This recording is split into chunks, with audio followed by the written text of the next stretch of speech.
This is a TV series about a woman's midlife crisis. Na Jong is the mother of 2 boys, and as her 40th birthday approaches, she often feels as if she is still in her 20s. Looking at her children playing around her, she can't help but sigh at how quickly time flies. Na Jong has 2 close friends, Il-ri and Ju-young. Il-ri is a host of an emotional TV program, thriving in her career with many fans, yet she is unwilling to marry. Ju-young works as an employee in a company and has been married for many years without having children. One day, after finishing work, Ju-young messages her 2 friends to discuss how to celebrate Na Jong's 40th birthday. Na Jong originally wanted to prepare for her birthday properly, but the 2 kids made a mess at home, leaving her overwhelmed. While driving out, she calls her husband to complain. They had agreed to celebrate the birthday together, but her husband has to attend a friend's father's funeral. Before she hangs up, the kids in the back seat start making noise. One is crying because he can't unwrap a candy, and the other thinks his pants are too tight and wants help from mom. Na Jong has to unbuckle her seatbelt while waiting for the red light to calm them down. After finally soothing the kids, when they reach the mall lobby, the 2 children start complaining that they forgot to bring candy and toy cars. Na Jong, busy taking care of the kids, is feeling frazzled. When the 3 sisters meet up, Il-ri looks at Na Jong's outfit and reminds her that since she knows she is going to a party, she should at least fix her hairstyle, then looks down at her shoes. Na Jong smiles helplessly, saying that taking the kids out leaves her no time to dress up. Then Il-ri gives her a birthday gift, which is a set of exquisite lingerie. The 3 talk about changes in their bodies, with Il-ri pointing out that Na Jong has neglected her appearance due to taking care of her family. Ju-young agrees, saying that married women shouldn't be bound by family, and even as full-time housewives, they should live their own lives. Just as they are enjoying their conversation, Ju-young receives a call from her husband. She stands up to take it aside, not wanting her friends to hear the conversation. The originally planned event is disrupted, and when Ju-young returns to her seat, Na Jong and Il-ri ask about her pregnancy progress. Ju-young honestly admits that there is still no good news. Na Jong wants to comfort her and casually says that not having kids is actually easier. But Ju-young seems a bit unhappy, and the atmosphere at the table suddenly becomes awkward. At this moment, Na Jong's child causes trouble. A well-dressed woman accuses Na Jong's son of touching her bottom. Just as Na Jong is about to apologize, she realizes that the woman is her former colleague Yina, and their old boss Jong's son is also present. They are preparing for a recording of a show, and Jaeyoung's son is surprised to see Na Jong looking disheveled. Facing Jaeyoung's son, Na Jong also appeared somewhat uneasy. The birthday party ended on an unhappy note. The child caused a commotion, and unexpectedly meeting an old acquaintance left Na Jong feeling down. When she reached the mall's atrium, Na Jong couldn't help but criticize her son, asking about the situation. At that moment, Na Jong's eldest son suddenly pointed at the mall's large screen, which displayed photos from years ago of the best salespeople, including Na Jong from 6 years ago. At that time, she was an outstanding television salesperson, but later resigned to stay home for the children. Now, she was a completely different person from before, unwilling to mention the past, and falsely claimed that the person in the photo was not her. As Na Jong was lost in her memories, she suddenly heard Yina nearby, anxiously making a phone call. It turned out that Yina's interview subject couldn't attend due to the child's illness, and she was worried about finding a substitute. Upon seeing Na Jong, Yina immediately approached her enthusiastically, asking Na Jong to step in at the last minute. The theme of this interview was women whose careers had been interrupted, which for Na Jong was like reopening old wounds. But due to the presence of an old colleague in Jaeyoung's son, she ultimately agreed. During the interview, Na Jong candidly expressed her feelings, stating that after 6 years of leaving her job, she had spent every day with her children and household chores, feeling as if she had lost herself. She believed that women should not be forever trapped in domestic chores, but should reclaim their careers and find their value in life. After the recording ended, Jaeyoung's son was very satisfied with Na Jong's performance. Meanwhile, Il-ri was on a date with her younger boyfriend, feeling dissatisfied because he hadn't informed her of his recent schedule. Although Il-ri claimed she didn't want to get married, at nearly 40, she actually cared a lot about this relationship and was usually very tolerant of her younger boyfriend. Ju-young's situation was similarly bleak. She had just returned home to find the refrigerator stuffed with traditional medicine packets from her mother-in-law. Feeling the pressure from her mother-in-law, she carefully dressed up in a sexy nightgown, eagerly waiting for her husband to come home. It wasn't until 11:30 p.m. that her husband quietly opened the door and entered the house. He thought his wife had already fallen asleep, but as soon as he entered the bedroom, he found her sitting on a chair waiting for him. Seeing that her husband had been avoiding the topic of trying to conceive, Ju-young picked up a small knife, preparing to cut through her husband's cherished limited edition CD, prompting him to plead for mercy. Although her husband's attitude was sincere, their intimate attempt still ended in failure. This situation was enough to indicate that Ju-young's infertility issues stemmed from her husband. On the other hand, after Na Jong returned home and had a simple dinner, it was late at night when her husband finally returned home, dragging his tired body. To cheer up his wife, he knelt down and presented her with a birthday gift. When Na-jong opened it, she found it was an apron. Her husband personally tied it on her and praised how beautiful she looked in the apron. Na-jong's husband's words pierced her heart like a needle. Seizing the opportunity, she expressed her desire to return to the workforce, while also worrying that leaving the family would be selfish. Caught between family and career, she began to cry. Unfortunately, her husband completely misunderstood her feelings. The next morning, Na-jong brought up her wish to return to her old job as a television sales representative. She felt that although she had been at home for 6 years, she was fully capable of handling the job. Her husband, worried about the lack of care for their 2 children, was clearly unwilling to support her. Even when Na-jong suggested hiring a nanny, he still did not express his stance. After her husband went to work, Na-jong received a call from the real estate agent, informing her that their rental contract was about to expire. Although they had initially agreed to renew it, the landlord's son needed the house for his wedding. Na-jong was immediately filled with worry. The surrounding rents were high, and her job search plans were disrupted by the housing issue. She could only confide in Il-ri. Il-ri comforted her, suggesting she could find a job first and then consider the housing situation. Na-jong agreed and then asked Il-ri about her recent relationship progress, kindly reminding her that her boyfriend might be approaching her for money. Il-ri hung up the phone in anger and turned to text her younger boyfriend, but she never received a reply. The next day, Na-jong mentioned the rental issue to her husband, who said that this would suddenly increase the family's financial pressure, and they could only consider cheap housing in the suburbs. Na-jong took the opportunity to say she could go out to work and share the pressure with her husband, but he advised her to focus on managing the household. Her husband's words hurt Na-jong. Just as she was troubled by this, the agent called again, saying there was a suitable house near the community, and the landlord had multiple properties ready to rent out. Na-jong rushed over, only to find that the landlord was her high school classmate, Mi-suk. Back then, Mi-suk was a well-known troublemaker at school, while Na-jong was diligent and studious, successfully getting into college. At that time, Na-jong thought life would go smoothly, but now, upon reuniting, she realized that the once top student was not as successful as the former troubled girl. While chatting, Na-jong learned that Mi-suk had dropped out in her senior year and went abroad for development. After returning to the country, she worked in e-commerce and was thriving. Hearing this, Na-jong couldn't help but recall her past achievements and didn't want to lose face in front of her classmate, so she lied, claiming she also had a respectable job. Subsequently, Na-jong successfully signed a contract with Mi-suk. During their conversation, it was inevitable that her classmate would mention how she managed to take time off to come, with a hint of mockery in her tone. Na-jong had to continue to cover up, claiming she was once a veteran of the company, and that taking leave was just a small matter. In reality, Na-jong had submitted many resumes but had not received an offer from any company. After returning home, she made several calls in a row, but no company was willing to hire a 40-year-old woman. To this, Na-jong had to lower her stance, stating that she could forego her salary during the probation period, but was still rejected. Just when she felt despair, she suddenly picked up the brochure on the coffee table. It turned out that her previous company, Sweet TV Shopping, had announced a second employment briefing, and Na-jong didn't want to miss this rare opportunity. Moreover, her husband's company was a shareholder of this program, so she wanted to seek her husband's support. However, as soon as she opened her mouth to plead, she was immediately rejected by her husband. Na-jong felt that this was just the opportunity to make amends, as she had left the workforce for her family, and now was the best time to regain her dignity. However, her husband continued to evade with various excuses, unwilling to let Na-jong go out to work. Meanwhile, Na-jong's best friend Il-ri was also having a tough time. She had just finished hosting an emotional program and returned home exhausted, only to take out her phone to text her young boyfriend, but received only a short and cold reply. Feeling a bit down, Il-ri turned off the TV, but her young boyfriend called to borrow her computer. Il-ri angrily refused him, as he had gone missing for 3 weeks, and now he was only calling because he needed something. The more Il-ri thought about it, the angrier she became, and she packed up the things her young boyfriend had left at her house, then pushed the suitcase to him in person to break up. To her surprise, the next day at work, a subordinate revealed a secretly filmed video of her young boyfriend proposing to break up. Il-ri could only share her grievances with her 2 best friends. In fact, she had long had enough of this relationship, as her young boyfriend seemed to her like a parasite wholly dependent on her. Na-jong did not offer comforting words. Instead, she thought her friend's actions were very rational and even quoted Mark Twain's classic sayings to lecture her, subtly reminding Il-ri that her young boyfriend was likely only interested in her financial capabilities, not her heart. In truth, Il-ri had seen through it long ago. Her young boyfriend was using her, but there were reasons she was reluctant to break up. Hurt by love, Il-ri collapsed on the ground. Na-jong then talked to Ju-yeon about work. Although she had sent out many resumes, she had been rejected without exception. The only opportunity now was to return to Sweet TV Shopping, but she had been hesitating out of consideration for her husband.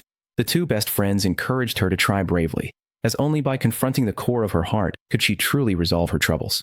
With the encouragement of her good friends, Na-jeon became sleepless. She got up in the middle of the night, ran to the bathroom alone, and repeatedly practiced her sales pitch in front of the mirror. Soon after, Na-jeon received an interview notice from Sweet TV Shopping, and before she could feel happy, she received a questioning call from her husband. Na-jeon had to explain that she wanted to wait until she received a definite notice before telling her husband. But her husband completely refused to understand her difficulties, as he was the last person in the company to know about this matter.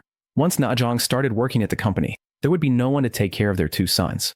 When her husband returned home from work in the evening, they quarreled again about work. Na-jeon felt increasingly resentful, seeing her friends moving forward while she was stuck for the sake of her family. She had had enough of this feeling of stagnation. However, her husband was equally frustrated but couldn't find an outlet for his feelings. To him, Na-jeon looking for a job was merely a vain attempt to prove her self-worth. For him, work was an important support for the livelihood of their family of four.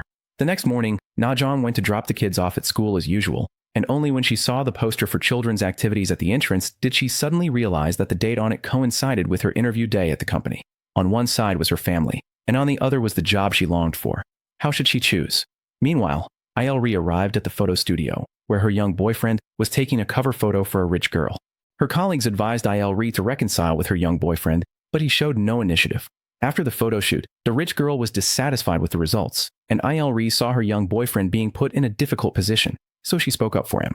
After work, Il-ri took the initiative to reconcile with her boyfriend and lowered her stance, but her young boyfriend believed that since they had broken up, it couldn't be treated lightly as a joke.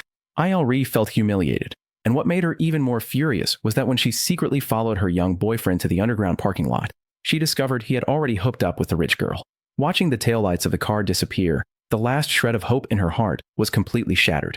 On the other hand, Na-jeon's work also had new developments. She was determined to go for the interview, but on her way to the interview location, she received a call from the school teacher, revealing that her son had caught the flu. Missing the interview, she could only hide in a corner and quietly shed tears. The next day, Na-jeon unexpectedly discovered the news that the interview had been postponed. However, before she could rejoice, she found out that the new interview time was at 2 p.m. She immediately set off, hurrying to the interview site, and unexpectedly found that Mi-suk was also there for the interview, turning them into competitors. Na-jeon's interviewer was her former boss, Jae-young's son. Although Na-jeon was inevitably a bit nervous, just as she walked into the interview room, she received a call from the teacher, revealing that her son's flu had not yet healed and he had developed a high fever again.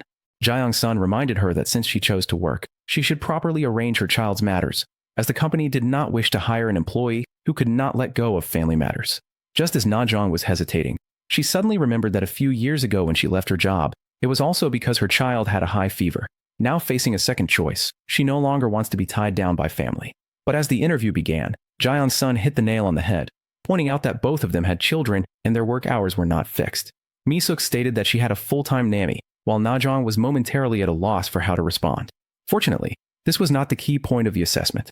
When it came to testing their professional abilities, Jae-young's son proposed that whoever could successfully persuade her to purchase the designated product would pass the interview, and the product was actually a suite hotel accommodation package worth 700,000 won. Mi-suk responded first, demonstrating her professional qualities, which also put some pressure on Na-jeon. Na-jeon then adjusted her mindset and began her presentation from the angle of familial affection.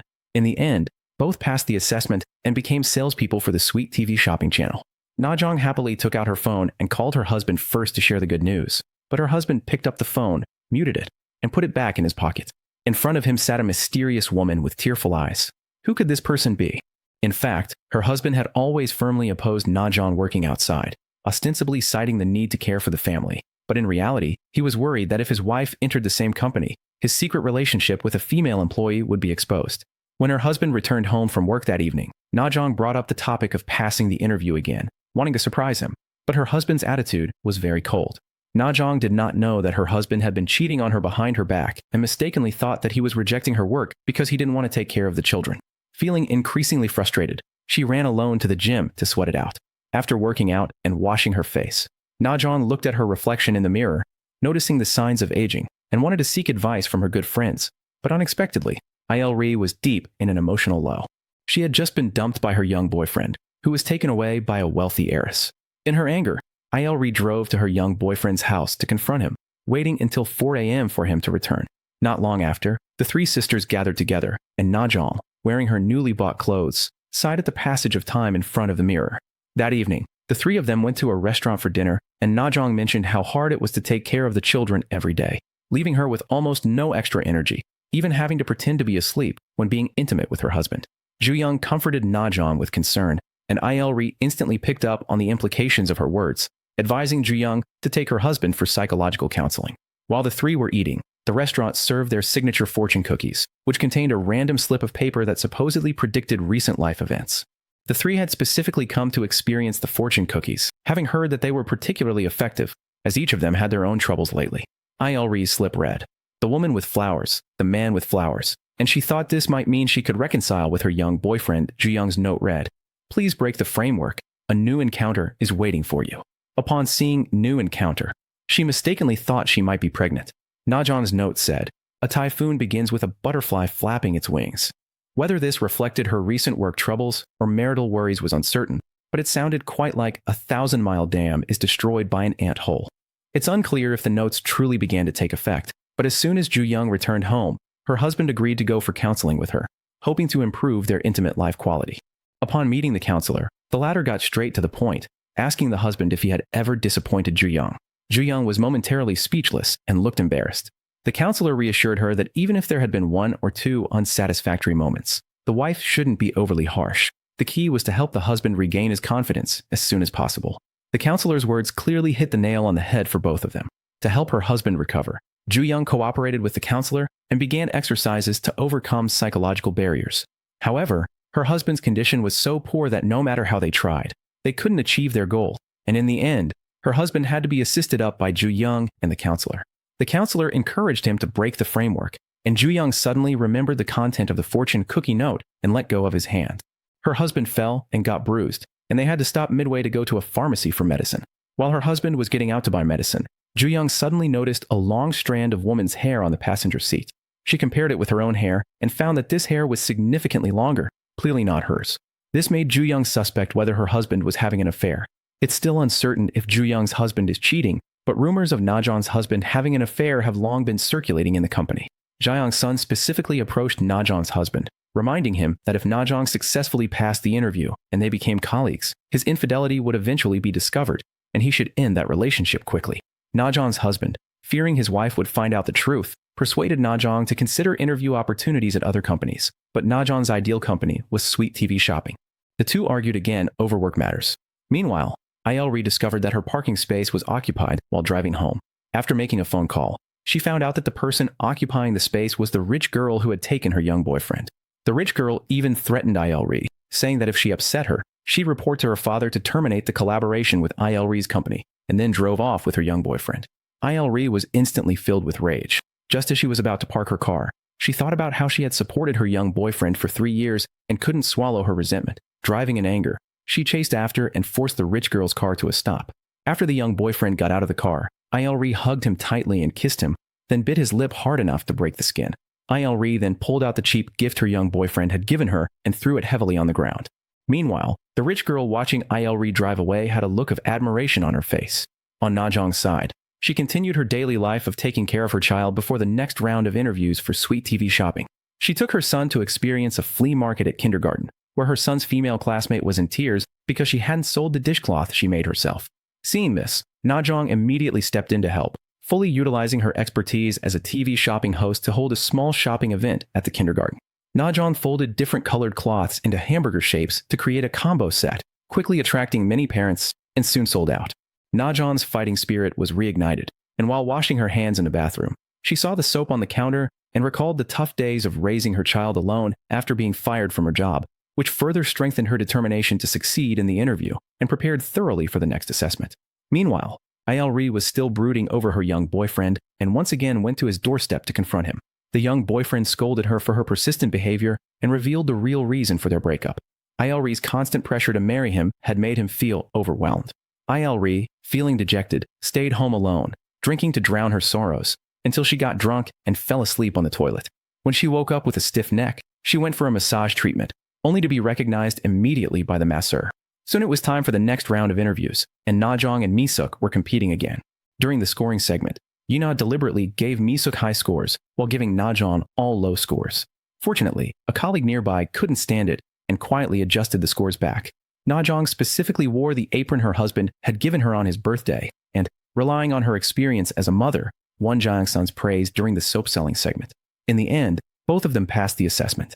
Seeing Na-jong's name on the acceptance list, her former colleague Yuna looked very displeased, seemingly recalling an unpleasant past, indicating that there was likely some history between the two. It seems Na-jong's future career path may not be very smooth. After Na-jong passed the interview, her sisters gathered to celebrate her. During the gathering, their old classmate Sang-min appeared, who happened to be the master Il-ri had gone to after getting drunk, and having a stiff-necked Sang-min has always had a crush on Il-ri, which Na-jong and Ju-young can both sense, especially reflected in a small gesture during mealtime. After the gathering, Sang-min thoughtfully called for a ride for Na-jong and Ju-young, then walked Il-ri home, accompanying her all the way to her doorstep. Il-ri mentioned that she was home, urging Sang-min to head back, only to find out that Sang-min also lived there, and they were actually neighbors across the hall. This old acquaintance living so close, yet never realizing it created an awkward atmosphere. Sang-min took the initiative to break the silence, saying that if Il-ri ever encountered any trouble, she could call him for help. While they were talking at the door, Il-ri's ex-boyfriend suddenly showed up to retrieve a tablet. He knew the password to Il-ri's home lock, allowing him to come and go freely. Il-ri had been dumped by him, and to get back at him, she asked Sang-min to pretend to be her new boyfriend. Once inside, Il-ri falsely claimed that she had dumped her ex-boyfriend, saying he was still pestering her, which was a lie made up for the sake of appearances. After the ex-boyfriend left, Sang-min reminded Il-ri to change the lock password to prevent him from coming back to harass her. After returning home and freshening up, Il-ri suddenly realized she hadn't had her period for 3 months and was very worried about being pregnant. She called Na-jong for help, who suggested she take a pregnancy test, which showed she was not pregnant. The next day, Il-ri asked Ju-young to accompany her to the hospital for a checkup, where it was discovered that her menstrual irregularities were caused by work stress and emotional issues, which could potentially lead to infertility. Although Il-ri pretended to be calm on the surface, she felt deeply saddened inside. She had always longed to get married but was dumped by her young boyfriend, and now faced the possibility of infertility, leaving her feeling very confused about the future. In fact, Ju-young also shared the same anxiety. She had always wanted children but had not been able to achieve that, and recently her mother-in-law had been urging them to hurry up with their family planning. The mother-in-law bought her lingerie, called her over, and handed her a fertility charm she had obtained from a temple. Unbeknownst to her, the issue of infertility actually lay with her son, not Ju-young. Additionally, the mother-in-law asked Ju-young to bring her husband's package home, which made Ju-young wonder why her husband didn't send it directly to their house. Curious, she opened the package, and the contents left her feeling perplexed. She was puzzled, as her husband seemed to be struggling with the issue of family planning, and the items in the package left her at a loss for words. Na-jong's life had also become a tangled mess. Although she passed the interview and became an intern at Sweet TV Shopping, she had originally been a full-time sales associate and now had to start as an intern. 6 years ago. During a critical period of her career, she was ultimately dragged down by her family, which made Jang-sun, who wanted to cultivate her at that time, very angry, and the company subsequently dismissed her. This time, to strictly test Na-jong, Jang-sun arranged for Yuna, who had previously had a conflict with her, to be her internship mentor. Yuna was initially reluctant to take on this task, but still followed the arrangement. During her time as a mentor, Yuna deliberately made things difficult for Na-jong, assigning her a large amount of work, which forced her to work overtime, and scheduled a company gathering in the evening, requiring her to finish all her work before the gathering. Na-jong's husband had no time to take care of the children, and she couldn't find anyone else to help, so she had to entrust her children to her neighbor Sunny-e. Sunny-e readily agreed, but her daughter, who was in middle school, was very annoyed because Na-jong's 2 children were making noise at home. After Na-jong finally finished her work and rushed to the company gathering, everyone had already eaten and drunk their fill. Before she could even pick up her chopsticks, they suggested going to KTV to continue the celebration. Na-jong, hungry, could only follow everyone and quietly grabbed some snacks from the table to fill her stomach while others sang. Halfway through, she was worried about her 2 children and suggested going home, but was met with cold responses from Jang-sun and Yuna. Exhausted and starving, Na-jong returned home, and when she went to the neighbor's house to pick up her children, she happened to see Sunny-e's daughter arguing with Sunny-e because she was disturbed by Na-jong's 2 children. Even so, Sunny-e still called Na-jong into her home, not only preparing dinner for her, but also encouraging her to keep working hard. At the most difficult time when Na-jong needed care, she received Sunny-e's support and encouragement, allowing all her pressure to be released, and she couldn't help but cry. Despite Yuna being a stumbling block, Na-jong's work continued to progress, but the idea she had planned in advance was stolen by Yuna, who then received praise from Jang-sun, which made Na-jong very angry. Later, there was a recording for an Apple television sales event, but there were no apples in the studio. Na Jong suggested going directly to the farm for a live broadcast, and the production team quickly adopted her suggestion. Na Jong and Yina drove to the farm, but unexpectedly, there were beehives on the farm. When Yina went to find a restroom, she accidentally bumped into a beehive, and the scent of her perfume attracted the bees, resulting in her face being stung badly.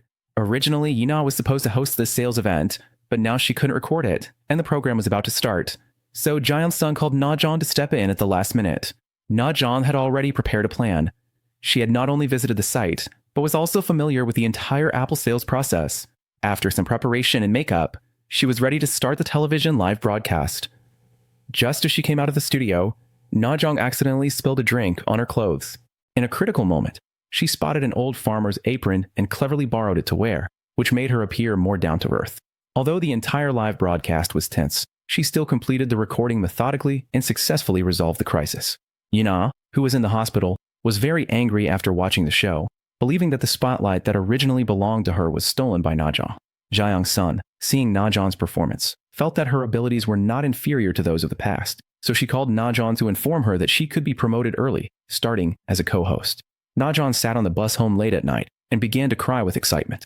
However, at that moment, she did not know that Yina had already found Na Jong's husband and was preparing to collude to make Na Jong leave the company.